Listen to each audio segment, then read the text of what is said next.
program was made possible by the Aaron Ziegelman Foundation, Alan and Linda Haberman, and the Shapiro Family Foundation of Chattanooga, Tennessee. El Malach Hachamim Shochen Bamramim Amtzein Melcha Nechana Al Kanfei Ashchina Emalot Kedoshim Utorim Kezoar Akia Mazerim Et Nishmot Agdoshim Atorim Anshei Luboml. I was born on July 21st, 1926, in the town of Luboml. I was born in Luboml in 1928. It was wonderful. It was a beautiful little town with gorgeous trees, with laughter and joy, and nice people and good people. This is what I remember about Luboml. The devotion from our friends and the devotion from the family, that was pleasant, that's what we felt. The official name of the town was Luboml, but as in many towns in Poland, the Jews gave their town a second Yiddish name, Luboml. Every night before I fall asleep, I am a Luboml, till today. And you remember all the people working very hard to make a living, very hard working. And everyone was happy. Saturday, my holiday was happy. Luboml was our universe. We had our friends. We knew we were all Jewish. We cared with each other. We shared with everybody. How should I tell you? It was a lovely town, small town living. That's the way it was. It was warm. It was beautiful. It was happy. All that is gone.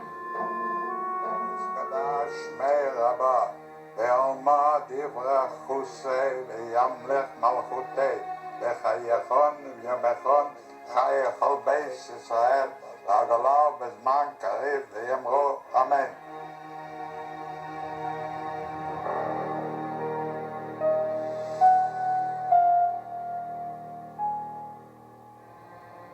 The shtetl Luboml, a Jewish market town, was known to exist since the 1300s.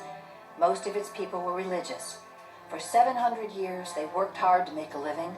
Some generations prospered, some suffered wars and pogroms, and for centuries followed a Jewish way of life, now destroyed.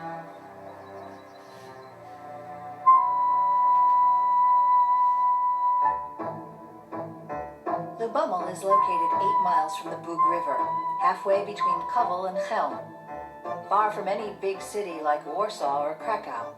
It was a market where all the farmers from all around the town would come with their wares and goods, would come to sell or trade, and they would come in the hundreds or thousands to the town of Luboml.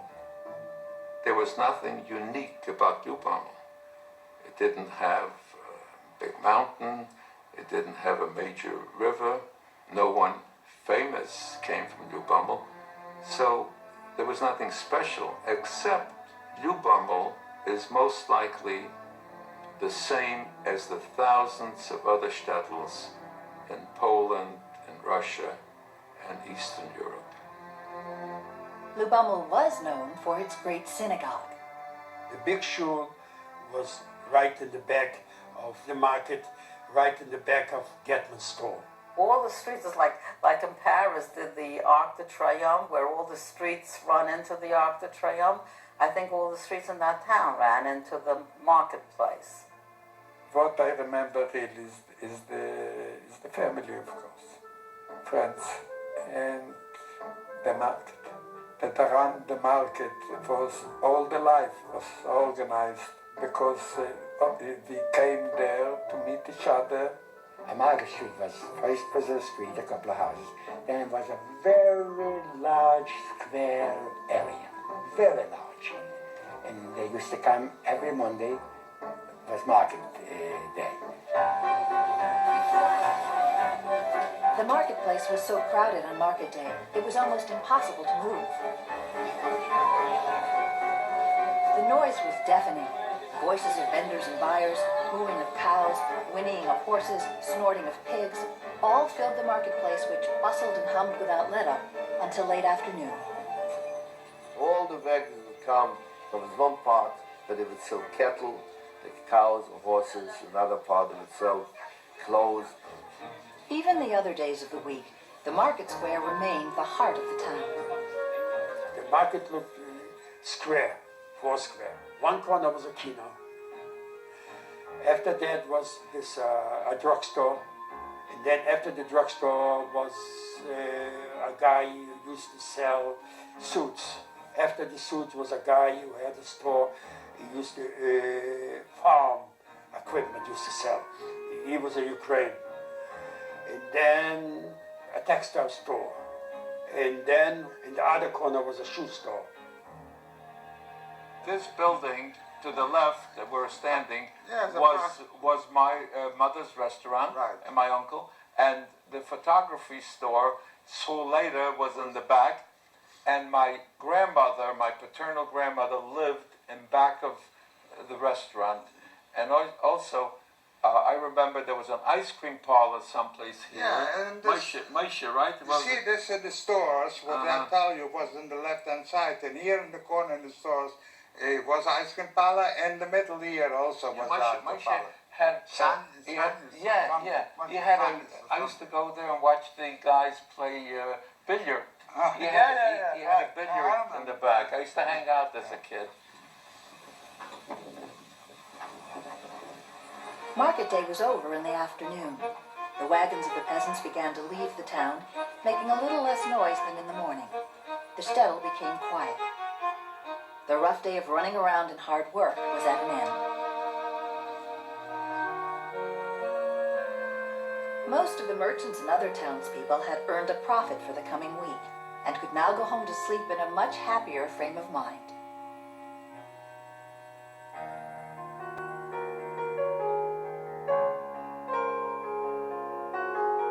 We were surrounded with Jews. We had all the Jewish friends we had. Everybody was Jewish as far as I was concerned. The Jews lived in the center of town, and the Gentiles' homes and fields surrounded the Jewish part of town like a belt. No one determined a border to the streets where the Jews lived. There was a certain spot where Jewish life stopped, and the life of Luboml's Gentile citizens began. Houses were made of wood from the trees so abundant in the surrounding forests. Their roofs were covered with straw or shingles made of wood. The windows had glass, but in winter was very cold, in the summer sometime it cold too. The street was there after it rained. If you put your foot into the mud, you took out a foot and the boot remained in the mud.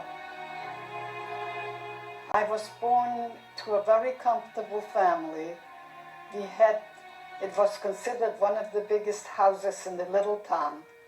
It was a big orchard we had in the back with a big barn that we kept there, the coals and the wood that was chopped up and prepared for the winter. We always had a cow, always had chickens, always had geese and all that. Had a little garden with flowers just in front of the house. The water had to be brought from a well, and the toilet was an outhouse. And I remember as a child, I didn't feel that I'm missing anything, because this was the way we lived, and it didn't seem to be primitive, or what I think of now as primitive. I used to go bring the water because we had no running water. We used to bring 1 pail or 2 pails water, and then was a man, for the wealthier people, was a man that used to go around and deliver water, and you had to pay him something. The kitchen was everything. In the kitchen you ate, everything was in the kitchen. It was always soup. There was always plenty of bread at the table. And a piece of meat, my mother would say to us, take another piece of bread so you won't be hungry. My mother was a beautiful lady. She cooked nice. She was taking good care of the family. She make it challah, sponge cake, and apple cake, and cheesecake. She was a very good balavuste. She baked a lot. She cooked a lot.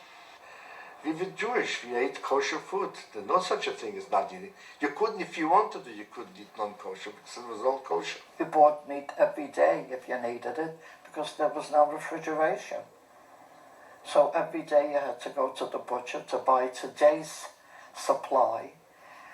And you went to the grocery and whatever you needed. My mother had a little cellar that she would keep, like if she'd make fish for Shabbos.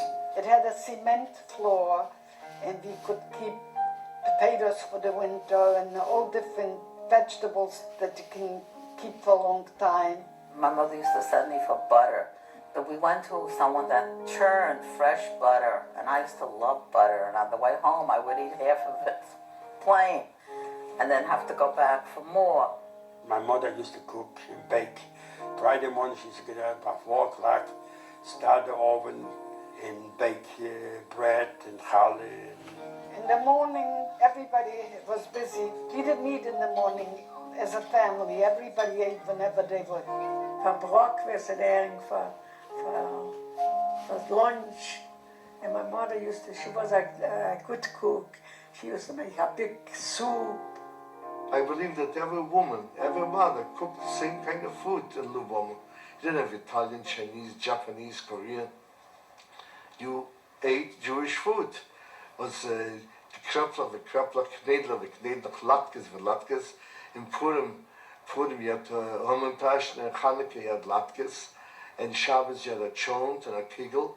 And they would all do it, except some would do it better, and everybody would praise their own mother that she was the better cook or the better baker. And then there were babies to take care of and clean and wash and mend. I remember my mother mending forever things. She was always sewing on something.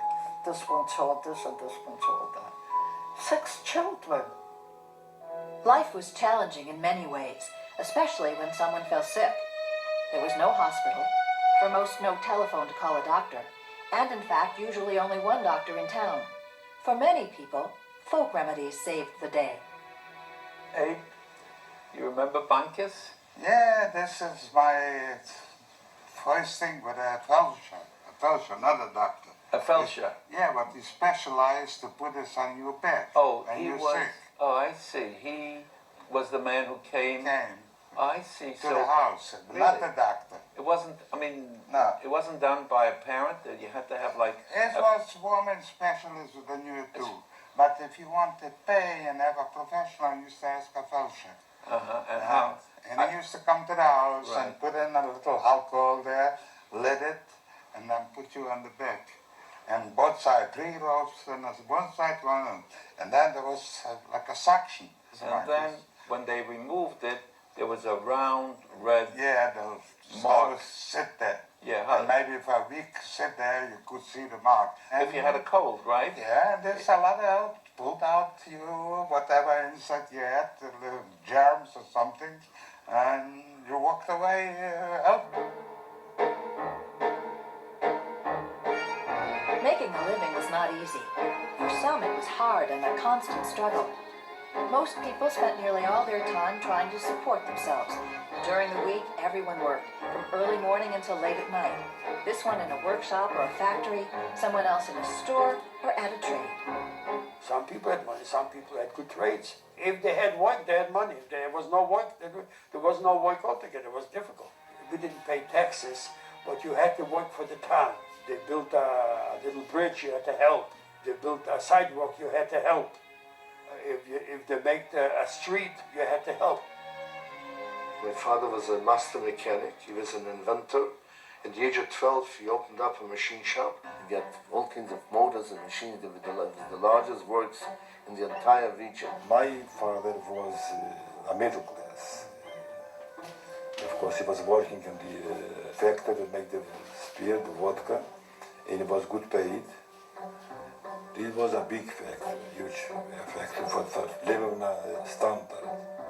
We had the store, and the front was the store selling shoes. It's all handmade. And in the back, workers were working. At that time, you couldn't buy anything ready-made. So they used to take in a dressmaker to the house for 2 weeks. And even the underwear had to be made. The woman that used to come to sew for us in the house before a holiday, always, any holiday she used to come in. She used to have pictures to show me how this dress will look approximately, not exactly. So I was pointing, oh, this I would like to have. So she tried to make the same. My father wore regular suits that they wear now all over. My mother was modern woman with the beautiful big heads and with the muffs and with everything. We didn't know whether we were poor or rich. Everybody was in the same class. There were a few very wealthy families in town, so we knew that was separate and apart. But most people were in the same class. We wore the same clothes and we went to the same places. And we bought in the same things. So, like I once said to somebody, I could have been poor, but I didn't know it.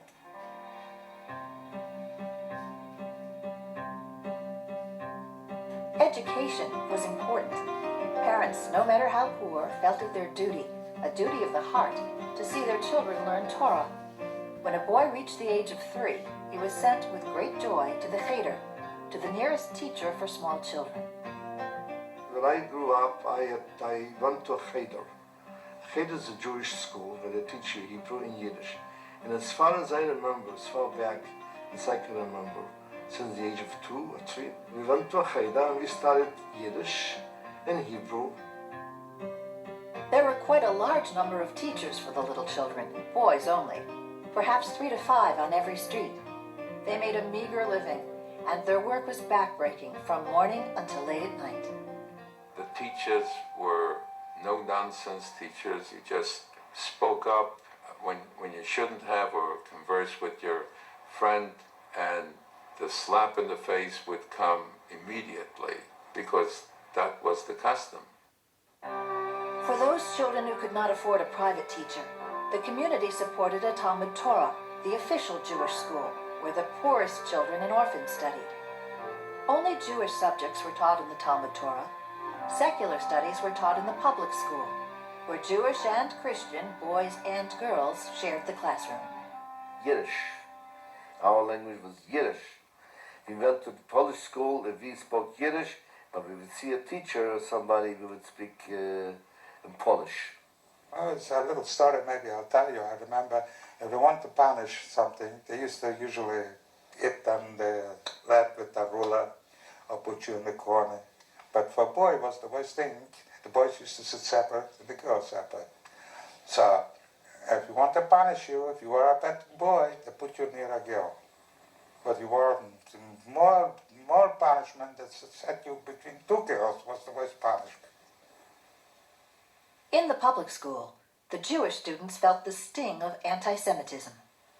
I had once anti-Semitism. They let me down in the school. The 2 Christian boys told me, and they tried to rub my mouth with pork. And I was crying because we're not allowed to eat pork, yelling and screaming and pork. Otherwise, it was the same guys that were my friends.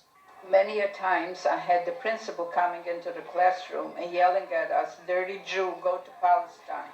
That was the principal, I want you to know. So we had a bad feeling. And you felt it, Jew, dirty Jew, all the time. You know, my brothers many a times came home beaten up and all that. There was no question, anti-Semitism was everywhere. Whenever you would go, you would say, shit. They would throw a rock at you, a stone, or hit you with a stick. I remember it. Even now, it's a long time after. Shit. One day, the teacher said, we go to a church. And I was afraid. I didn't know what to do. I was afraid for my parents. If I go, I'll have a problem. And I was afraid to a teacher. Well, I am not going. They didn't understand. But I went. Till this day, I haven't told my parents. I don't ever remember going into a church or even getting close to a church a cross was very frightening. A cross, I think, represented violence as far as the Jews are concerned. So I guess we got that from our parents, and we as children also experienced the fear of the crucifix. For the Jews of Luboml, the center of religious life was the Great Synagogue, the symbol of the greatness of the Jewish community and the source of its pride.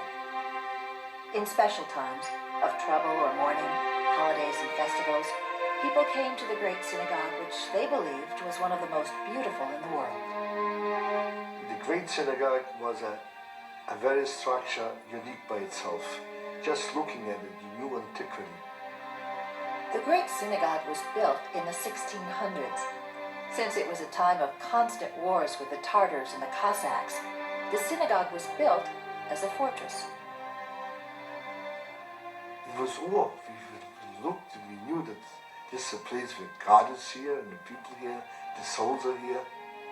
Art along the wall, biblical art, animals and plants and holidays and so on. The people were proud of the magnificent Holy Ark and the beautiful pulpit that stood in the center of the synagogue, its carved pillars reaching up past huge crystal chandeliers to the domed ceiling. But the Great Synagogue was not for daily prayers. There were also many shtetl, little houses of prayer in town, some for the different groups of Hasidim, some for the daily prayers of just the tailors, or the wagon drivers, or the educated merchants. Now the city was a dozen or more shtetl, the synagogue. The shtetl was very big. They had long tables and benches. The special day of the week for prayer was the Sabbath. The Sabbath, forget it, nobody worked. It's not, you wouldn't drive a bicycle, you wouldn't drive a horse, and even the cows wouldn't. It's Sabbath, where everybody was doing their rest.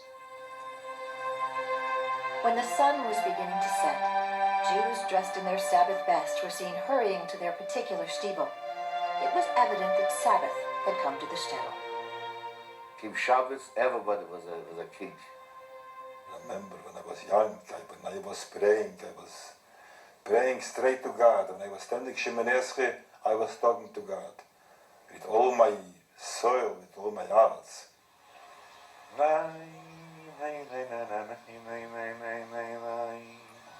Sabbath songs were heard in the courtyards and in the streets in front of many homes on Sabbath afternoons. And it was especially pleasant to hear the melodies of certain families who had particularly nice voices.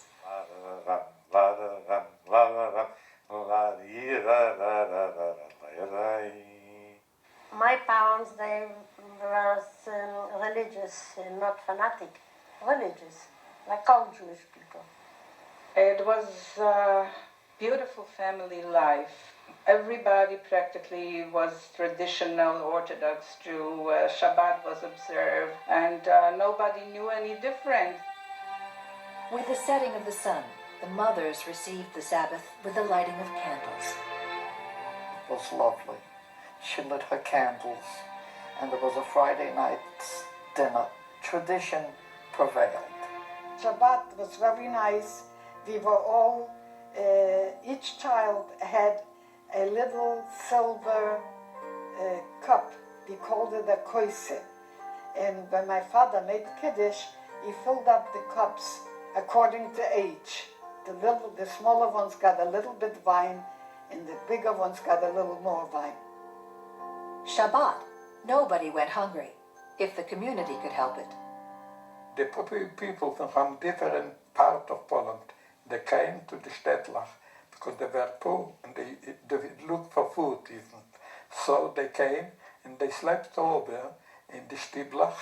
My father took someone to eat with us, to eat with us all the Saturday.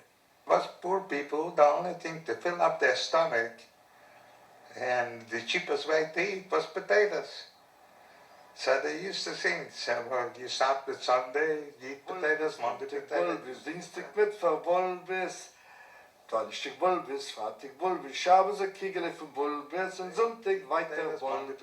Use the potato, Wednesday potato, then Saturday potatoes, and then you start over again with potatoes. This is for poor people.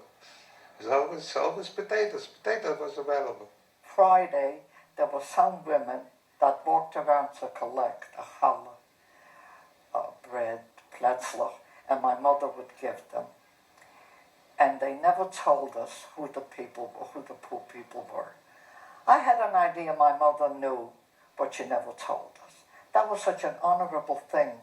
After the Saturday meal, the young people went for a stroll in the streets.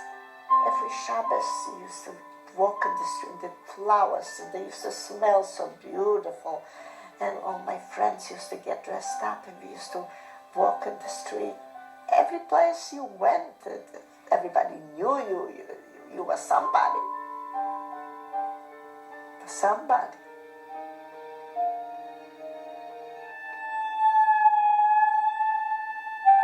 Jewish life meant other traditions as well. Jewish life was, first of all, you have to observe very strict, especially the grandparents. They were watching out, and especially the grandmother, which was in the house. The father and the mother didn't have maybe time for this, they were busy with other things. But she observed it. And then it happened to be I became bar mitzvah 2 months before the war broke out. The bar mitzvah in my time was a very simple thing. I went to the shul with my father, and the father brought some kuchen, what we called, and some vodka and wine to the minyan, the people that were in the shul, where we davened, and I had to read something, some part in the Torah. But I was 12 years old. I remember that I started bar mitzvah, and they have to call you up to the Torah. So I went to Razina, shtetl. So my mother gave me a couple pieces of cake. She bought it, prepared for me, with a little bit of whiskey. That's it. A wedding was something else again. Most weddings in Luboml took place in the summer, and the preparations were endless. Sewing new clothes, preparing a place for the newlyweds to live, sending personal invitations to family and friends, hiring the musicians and the wedding entertainer. A whole week was a wedding. Usually they used to make the chuppah by the shul, outside, not inside. The chuppah was on the street. All the chuppahs were performed in the street. And the music was there. When they came back from the chuppah, they danced in front of the bride and groom. This too was a very joyous thing. It was wonderful.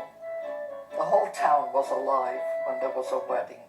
They had musicians, they had the house, they moved the furniture out. People that made a wedding paid the musicians very little.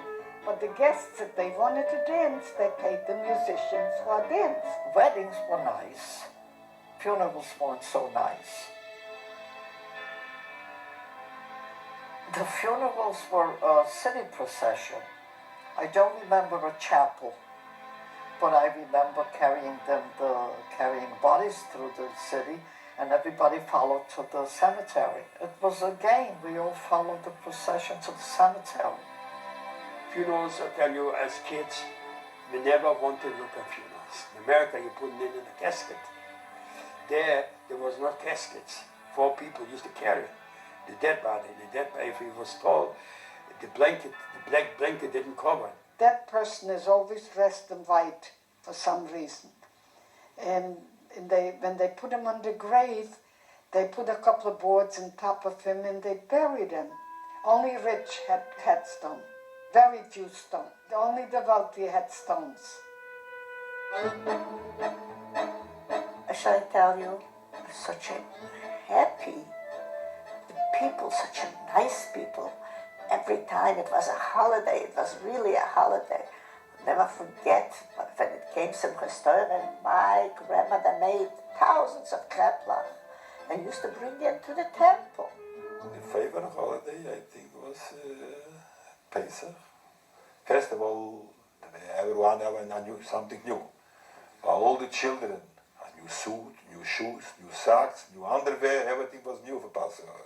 The children was growing. What you bought last year, this year was too small again.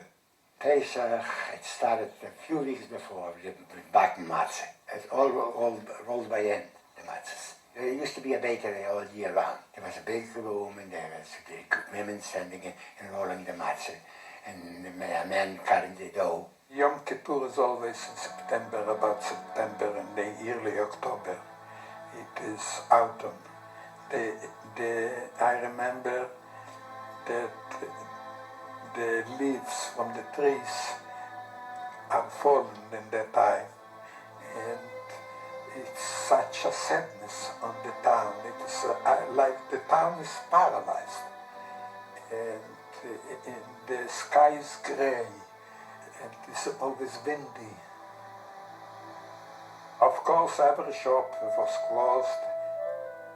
You couldn't go out and to see someone on the street. All the population were gathering together in all the shuls in the towns. And I remember standing with my father, and he took me under his talis. I remember when was praying, Yom Kippur or Shuni, I remember my father was crying. He was talking to God. Alta Zweini leizikni, Kichlois Kocheni, Alta Zweini. When I was getting cold, don't leave me when I'm getting cold. And God, and He was listening to me. Me b'mayim, me b'eish. Who will live, who will die, who will not live. And this time the people was crying. And I was standing I'm afraid. I was thinking God is here and right now is written everything. What will be? It was part of amusing yourself, like you go to the movies.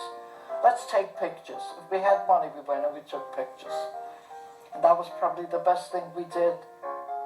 These were my friends. They're not shoe salespeople. They're just pretty girls showing off pretty legs. They had a photographer. I used to go there taking pictures. A special photographer, and he made very well the whole shtetl. And I used to take pictures a lot with my friends and everything. Some of the memories I have was on Shabbat, where everyone took a stroll. It was called the Polish Gas. I think it was like a park, and the photographer was there, like a roving photographer, snapped pictures. He was around all the time. Some pictures were taken in a studio, some pictures he took as people walked in the street. At his studio, they would have these sets, sort of, castles, forests, and people would pose. On market day, the peasants would come to have their pictures taken. They would stand behind that background, whatever they chose, and he would take that photo, and there was this powder that ignited. That was a form of flash, but I waited for that explosion. That was the thing that was most exciting for me. We laughed a lot. It was good. I mean, it was a good life. We were close. We were always with people. I mean, wasn't a time that you were lonely. Across the street was a family and another family, and my sister's friends were there, and my friends were there, and a house full of children all the time. We weren't bored. Remember, we used to play balls, soccer here. We made balls from cotton or from rubber, and this, when it wasn't the market off. Yeah. And this was our places we used to run barefoot, and after a rain special in the mud. Well, soccer was a big thing. We had a real, Jewish team. And I was a captain for the team. Maybe I beat you that time. You don't remember? And there was a big hill right as part of the marketplace. And my mother told me that when I was very little, my father used to take me up there before he opened the store for sunshine. The sunshine was believed to be very good for you. Look at the place where we used to play. We used to skate here, skiing here, and the pond of water was surrounded. A special Christmas time, they used lit up the place, and we used to ski there. You remember? Well, I remember sledding down the hill. I even remember going down with ice skates down this hill. It was pretty dangerous, but I did it. And then you come up to the other side. You remember? It's over the speed. Right. You got on from here, you come up to the other side. Yes, you come down and then... That's exactly it. Yes. It's a spot. Yeah, those was days. It was good childhood here. For music, the firemen were the town's band. For culture, a theater troupe staged plays, even Shakespeare in Yiddish. And there were other amusements. There was a movie in the center of town, they called it Kino, for cinema. And there was a lot of Jewish movies that would come in Luboml. I remember the Dibuk. Maybe when I was 6, 7, or 8, it was the first time I went to see a movie. The Dibuk was absolutely horrendous for me. To me, it was such a frightening picture, especially when the ghost and he comes to the wedding. And on the day of the wedding, the skeleton would rise from the grave wearing a prayer shawl and approach the bride, and in Yiddish would say to her, "Tanz mit mir," dance with me. Well, as a child, this was very, very frightening.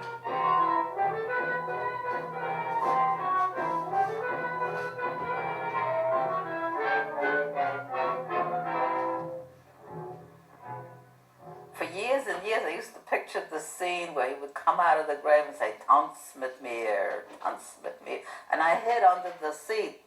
Half the picture, I was under the bench and I kept peeking up. And then we used to go, when we get on the older, we used to go rent a bicycle. You rent the bicycle for an half hour. How far can you go? You go around the Polish gas where it's not no traffic. There's never any traffic anywhere to speak of. When you went bicycle riding, it was more convenient to wear a pair of pants than to wear a skirt. When I had a bicycle, we used to ride a bicycle, and I used to give all my friends riding the bicycle, and my father was against it. So I promised I'm not going to do it no more. But I did it anyway, so I got a little club at the office. We formed cards. There was a bunch, these people that I went to school with. We were just stuck together. And we used to get together any evening we wanted, anytime we wanted, anytime we had time. You know, we was young, we came together every Saturday night, Saturday daytime, we was going outside, to the country, and we had a good time together. Our city was a small city. There was such nice young people. And you remember today you think, and nice was boys, girls, sweet girls. No, but I remember these young children, my age, the girls, how nice they was. The Jews of Luboml led a strict Orthodox life, but after World War I, new ideas began to influence them, especially the young people. It was not long before such movements as Zionism and socialism found many supporters in the shtetl. During the 1920s and 30s, political parties were a dynamic force in Luboml's Jewish social life. Of all these Zionist parties, the most active were the youth organizations, HaShomer HaTzayir, Hechalutz, and Beitar. I was belonging to Beitar, especially Beitar. Beitar was to fight and to work. The Halutzi was to work and to fight, but Beitar was special to fight. kind of a blouse with a hat on, like army hat, and was marching in the streets. We used to march, we used to do exercise a little bit once in a while on Sunday. If they wanted to go to Palestine to work the land, those from Luboml and elsewhere had to train for 1 year at a special camp in Poland. When I was, I think, about 15 years old, we had camps that we had to go from different towns. We met together in a village. Girls were also there. So we weren't not singles, there were beautiful girls there. So that was give us a sense of life. And, that was an important time of my life. Life in the Zionist training camps could be difficult. They worked in the fields, in the flour mill, the lumber yard, and the railroad. Some worked chopping trees and sorting rags. I belonged to a Zionist organization, so they used to meet once a week, you know, and have lectures or whatever about Zionism, about Israel. Especially Saturday after that, Saturday meals, till night, you meet the Jews. And later, when you meet them in the clubs, the Chalutz club, and Bitar, and talking, and singing, and happy, and who was thinking there come something like this? A few years later, there will be nothing left in the city. We received every day a journal, a Yiddish journal. In our house came in the Moment was 2 newspapers, Eint and Moment. People were so poor that, let's say, 2 families bought a newspaper. One had them in the morning, one had them in the afternoon.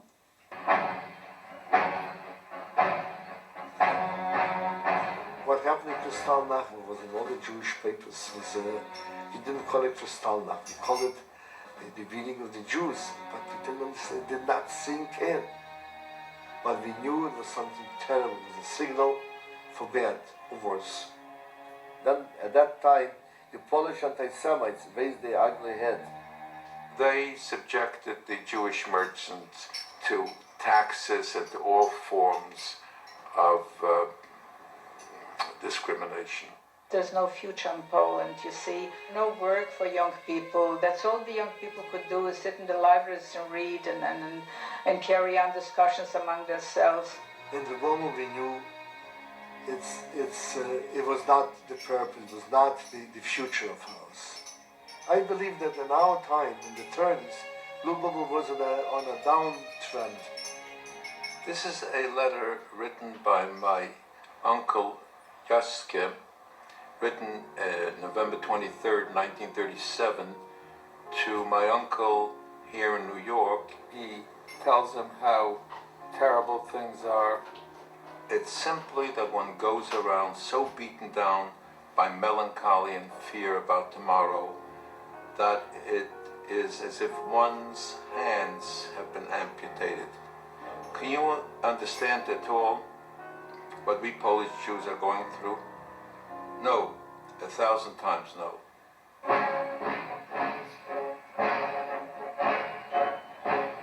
There was maybe 3 or 4 radios in the whole city. And we listened, we wanted to hear what's going on. We used to go stay under the window, and the radio was loud, and we used to hear that. We had no radio. You know what Hitler is? He didn't like the Jews.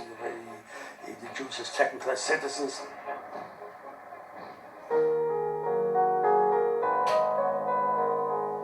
The youth were educated, they ran all places while the gates were still open, while the country was not locked and shut. They ran wherever they could, east, west, north, south.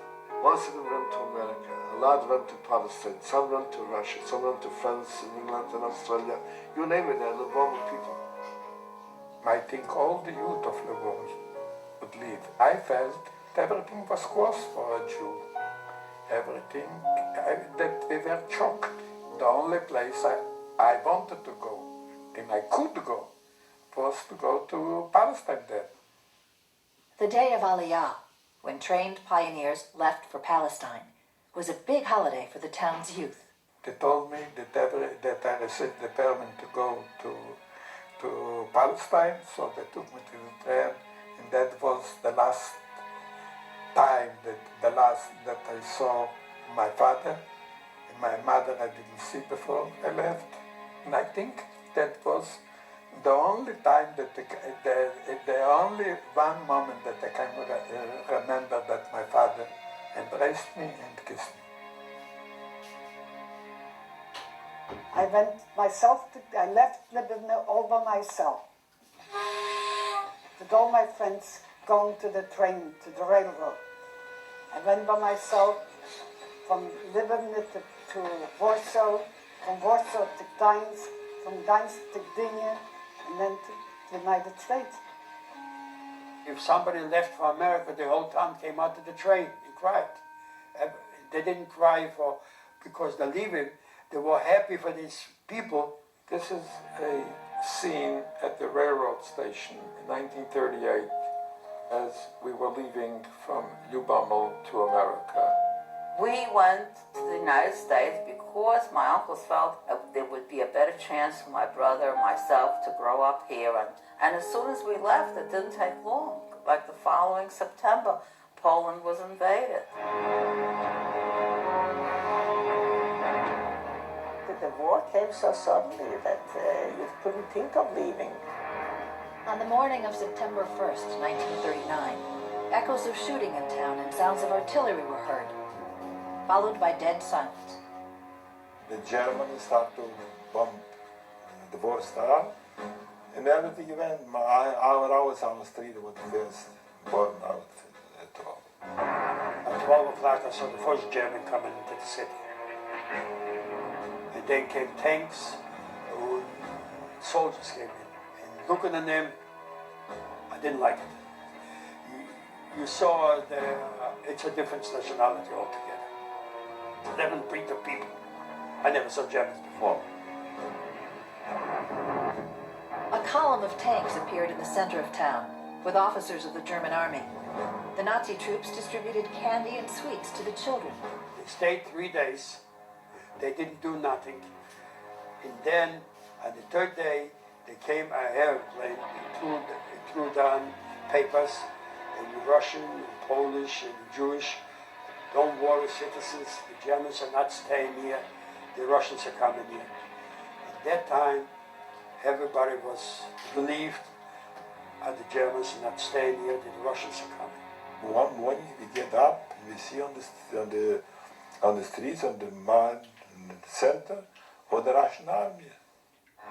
The Soviets held power in Luboml for nearly 2 years, until the end of June 1941, when war broke out between the Russians and the Germans. The beginning of the destruction of Luboml dates to June 22, 1941. On that day, the Germans opened up with artillery fire. It was also the day the first Jewish victims fell. The Germans entered the shtetl on June 25th. I remember I was standing in the window and I was crying. I said, our life is finished. On December 6, 1941, the Nazis organized a ghetto. Anyone caught trying to leave the ghetto could be shot on sight. You see, our people were never sent to concentration camps. Okay, right away there was a ghetto, you know. It was so overcrowded. It was very, very bad.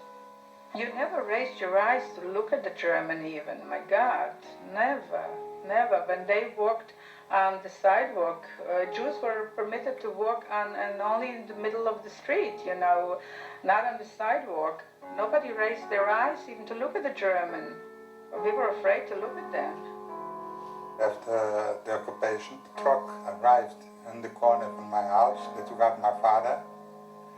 I went over to my father, see what's doing. My father said to me, go away, we'll take you to. He had a feeling there's something wrong. So I went into the house and they took away my father and never saw him again. They were grabbing people from homes to send to work, and they never came back. Then later they found out they were all killed. The end came the next year, in October 1942, when the final executions began. The several thousand remaining Jews who had survived the sufferings of the Luboml ghetto were brought for slaughter to a place about 2 miles from the town. They marched from Luboml, to someplace here. Yeah, this is the road we're walking right now. 4 huge pits had already been prepared, each 165 feet long, 20 feet wide, and 16 feet deep. Then first they took 20 at a time. Yeah, they stopped them. Had their clothes removed and asked them to go down into the ditch where they dug months before under the guise that it's going. I used to dig there too. They took me out to work. And then here they stopped. Then they took big groups down and had them remove their clothes and just machine gun them. And that the blood come out from the grave so much for weeks. It was seeing the blood like a little lake around and all over this. You know, it wasn't enough to take their lives, but they had to take their clothes also. I mean, what kind of brutality.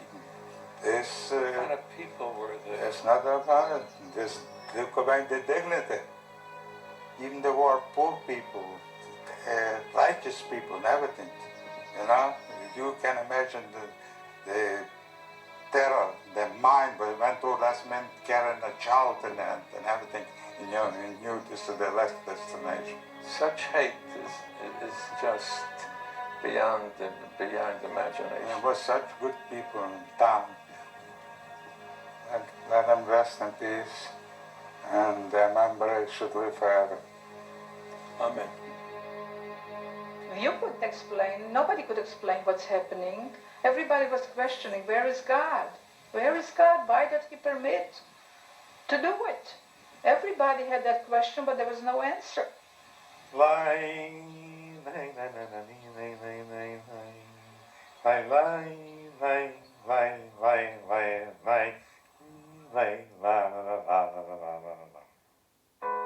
Wish we can go back all those years before and I could remember all those things to tell you the good times I had in living, the wonderful times I had in living. Such a happy people, such a nice people. Where are those days? Sometimes I close my eyes, I see before my eyes Friday night, that it won't, my father did little wine, sometimes I see that. Sometimes I see my mother's tears when I left.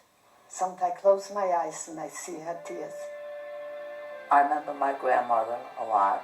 I loved her very much. I felt a very deep sense of loss that I didn't have her anymore and that I couldn't see her anymore. I wouldn't exchange this life for that.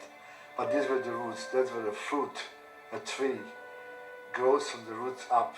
We lost the whole culture, we lost the tradition, we lost the way of life, the creativity. They were not fancy people, but they were decent human beings. They vanished. I can't forget the people, but they were living in Lebanon. This is not just saying. I have it quite often. It is the people. Those people, they never go away from my eyes. Never.